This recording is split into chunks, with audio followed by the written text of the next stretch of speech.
Plato's burial site has been found! And did you know that Plato was sold into slavery?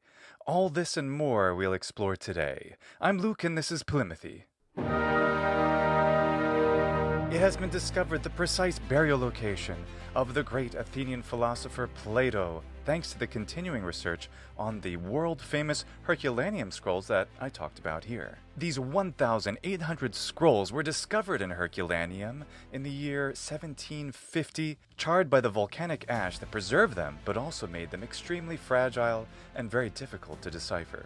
The Herculaneum Scrolls feature prominently in my novella for the StoryLearning Latin course. The novella stars 3 adventurers and 21st century Latin speakers who travel to Italy to solve the mystery of the Herculaneum Scrolls and land themselves in quite a predicament. So they have to use all their archaeological, philological, and Latin speaking skills to get themselves out of it. Fisticuffs don't hurt either.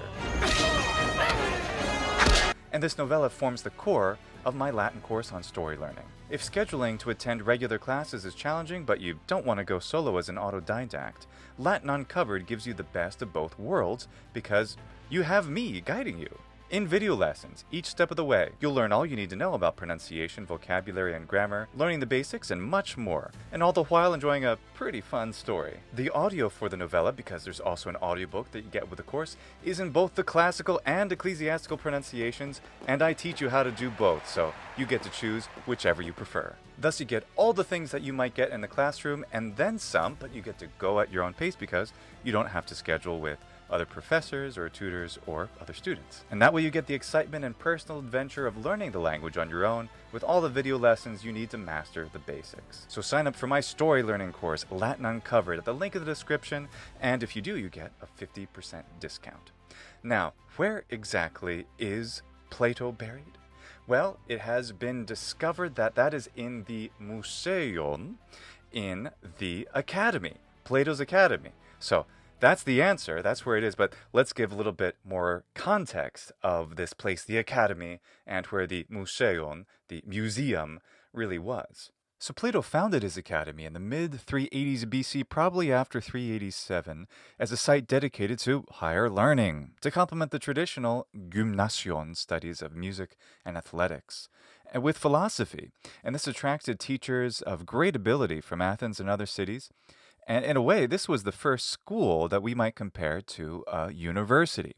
There was no tuition and it was open to the public, including women, and there was no set curriculum, but we can imagine it served as a place for students to find teachers with expertise in subjects like mathematics, dialectics, natural science, and even preparation for statesmanship, and thus also, very importantly, especially for Plato, philosophy. If you've read Plato's Republic, you know that Plato had quite a few things to say about statesmanship and the state and, well, the Republic. Well, you got to read it. Just trust me. Go read it. It's crazy. But anyway, he certainly wanted to teach about those things at his academy. So students came from far and wide to hear lectures by Plato, of course, but by all these other amazing professors that began to teach there, and of course to discuss with them one-on-one and with other students the new ideas, new philosophies, and all kinds of things that really changed education and Western thought permanently. Plato inherited the property that he turned into his school at the age of about 30, and this property is located in a place that's called Academia in classical Attic, and it's about a kilometer north of the city walls of Athens in antiquity, and it was in a grove of olive trees. It was a site that was sacred to Athena all the way since the Bronze Age. And indeed, the name Academia comes from its original owner, at least in mythology, the Attic hero Academus, Akademos, who was awarded the land for averting a war with Sparta. Specifically, King Theseus had kidnapped Helen of Troy. This was years prior to the Trojan incident, though, and Academus revealed her location. Whether there's any truth or not in that myth, the etymology of Academia most likely is ake, which means silence, and demos, which is a district. It could also mean a people. A folk etymology reported by Diogenes Laertius, however, is that the original name for Academos was, in fact, Hekademos. I don't really think so, based on my understanding of how these etymologies should work, but I just wanted to note that that is a possibility, at least Diogenes thought it was. So the big news story Good news, everyone! is that Italian researchers Graziano Ranocchia and Costanza Migliani have pioneered techniques in optical coherence tomography and infrared hyperspectral imaging to further decipher the book History of the Academy by Philodemus of Gadara, preserved in the Herculaneum Scrolls, but heretofore legible only in fragments. And Philodemus places the burial site of Plato in his private garden at the μουσεῖον in the Academy.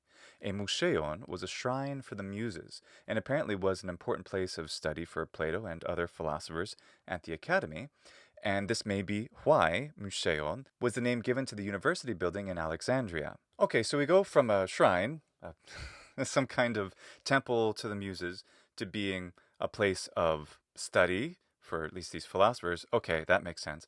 But how does museum, in the modern sense, as we use in English and other languages, meaning where, we have, artwork and these old artifacts. That belongs in a museum! A public place so people can enjoy these artifacts, these pieces of history. It belongs in a museum. So this changing of meaning can actually be seen in my office, in my study. This is where I work, this is where I study, and this is also where I've decorated with little things. I even have my old geology hat.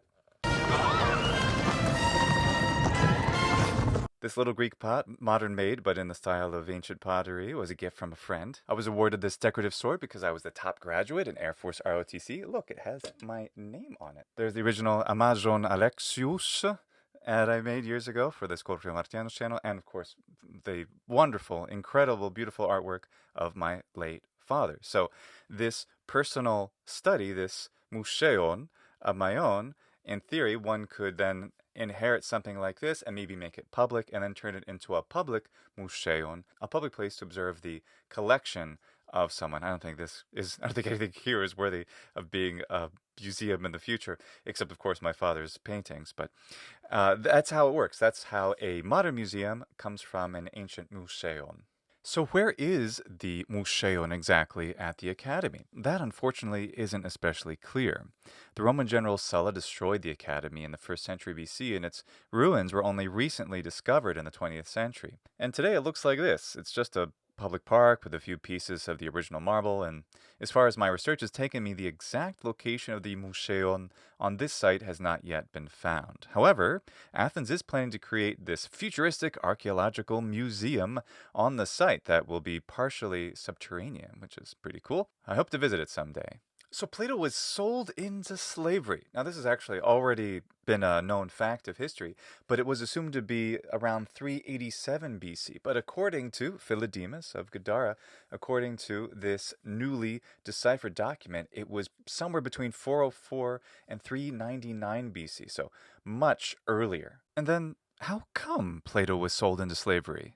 Well, according to good old Diogenes Laertius, the reason was that he was in Syracuse in Sicily and trying to get the tyrant, the tyrannos, replaced by someone else. He was just involving himself in politics, and that got him into trouble and sold into slavery, and some friend got him out before he had to do anything too terrible, apparently.